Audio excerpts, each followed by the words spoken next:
Hello everyone, in today's video I will tell you about the Rage 2 black screen problem.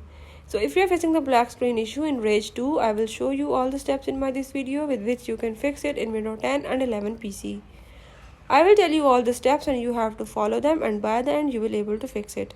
Now for further, let's watch complete video, follow the steps and learn it.